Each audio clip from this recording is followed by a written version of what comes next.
হানাফি, ওহাবি, এই যে ওহাবিরা মাজার ভাঙতেছে, কার মাজার ভাঙতেছে? হিন্দুদের না তো, মুসলমানদের মাজার ভাঙতেছে। এবং এই দেশে যারা সুফিজম, সুফিরা নিয়ে আসছে ইসলাম, তাদের মাজার ভাঙতেছে। ওহাবিরা কার সৃষ্টি? ওহাবিরা ব্রিটিশদের সৃষ্টি।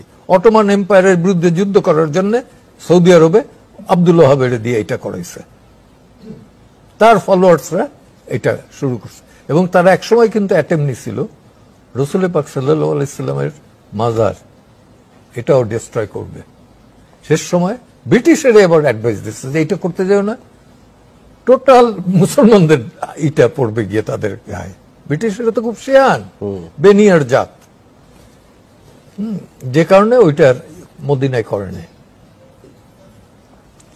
আপনি ইতিহাস খুঁজলে পরে এটাও পাবেন, ইয়াজিদ তো মুসলিম, ইয়াজিদ তো কাবাগরের 1/3 ভেঙে ফেলেছে।